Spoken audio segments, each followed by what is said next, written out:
Welcome to the Ovni Min-Max Guide, requested by Wesky. Apparently the BA Beginner's Guide wasn't thorough enough for old Wesky, because everyone knows how important Ovni Min-Maxing is, so I made this video just for him with the help of some theory crafters in the Aether Bozja Baldesion Arsenal Discord.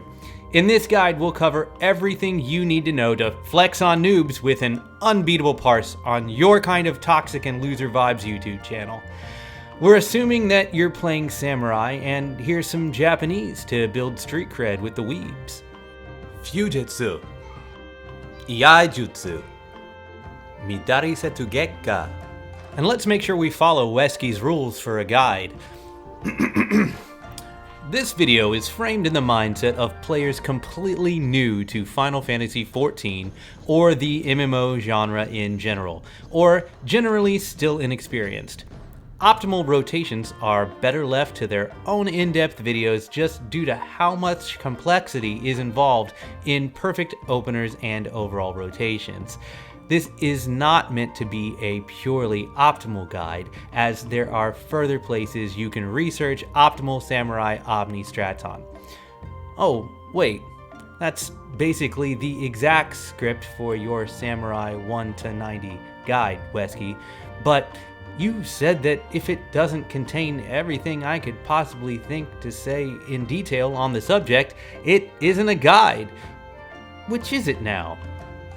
Anyways, let's go with the details you recently said you crave. First of all, you seem to have main character syndrome, so we're crafting this purely to make you the star of the show.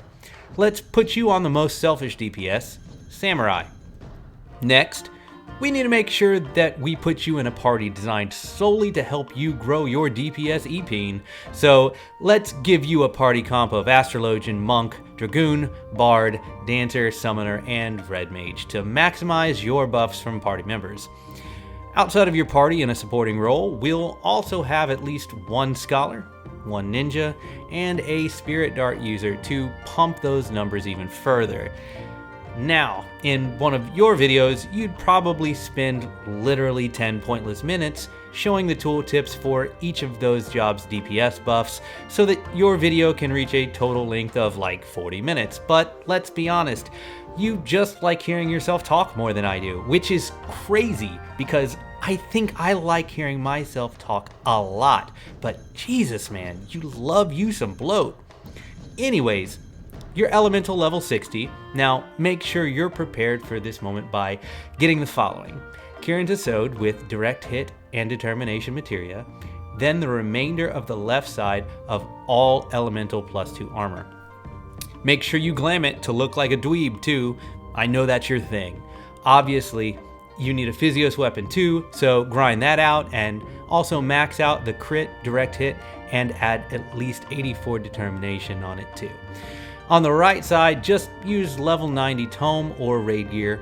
You should already know how to do all of this, but if you don't, then make an alternate Discord account and ask in your data center's Baldesion Arsenal server so that they don't know you're an ignorant loser. Buy some raid food, some strength potions, and you're ready to go inside. Go into any Hideoutos instance with your party and immediately demand everyone else leave right away, no exceptions. You want Ovni to spawn with just 8 people there because its HP scales to the amount of people in the instance. So just like any wannabe tough guy, you don't like fair fights, and we're gonna help make sure that this isn't one. All the people you kicked out should join everyone else outside and wait for you to tell them that they're allowed to come back in.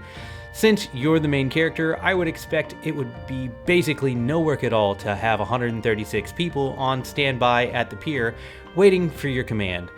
Also, the instance definitely won't lock when they all try to come inside at the same time when you command them to. Anyways, have one of your servants, party members, find a fairy to buff you up even more.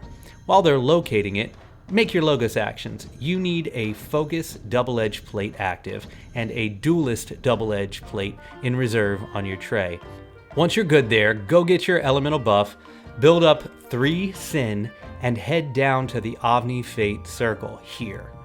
Ovni spawns 20 minutes after a new instance opens, or 20 minutes after the last person leaves the previous Baldesion Arsenal instance, or 30 minutes after the last time it died if no one went into any of the last portals. Once Ovni pops, announce to everyone outside that they need to come inside and head down to the fight. Other than the Scholar, Ninja, and the Spirit Dart user, the remaining 133 players should just come on tank with catastrophe actions active, or something equally instant and bursty. If you weren't such a Chad with such a perfect plan, you'd also want to have someone dispel here, but that won't be a problem for you. Once everyone is in there, it's time to elevate you to the status of Eureka God you clearly believe you deserve, with a parse that should stand untouched until the end of time. Make sure you're in offensive alignment, which is fire, eat your food, and make sure the Scholar has cast bravery buffs on you. Use focus to build up 16 stacks of boost, while your double edge ticks up to 16 stacks as well. Once both are at 16, switch to the Duelist double edge plate, activate Duelist, refresh the double edge buff before it falls off, and get ready to go.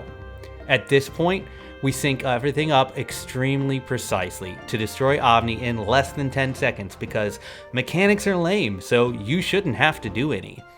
Any one of the tanks will engage and hold on for dear life. The buff-debuff squad will immediately do their buffs and debuffs, and 3 seconds later, you, our main character and hero, will unleash a Midare Setsugeka so deadly and pure that the heavens themselves will open up, allowing all of the universe to admire you in your glory. As you're doing that, the 133 tanks will all simultaneously use their invulnerability action for 2 reasons. Number 1, I'm not entirely sure they can handle seeing you that close in all your glory without dying otherwise. And number 2, because immediately after your blade lands, they should all use Catastrophe on the boss, which should instantly finish him off. Now, did they need your Midare to make that happen? Some might say no, not at all. But without it, how would they have been inspired to accomplish greatness? They wouldn't be. Oh, and if you wanted to know what all the mechanics are that you got to skip, reference the background footage of this video. Or the wiki. It's pretty accurate. Hope this helps. Okay, bye.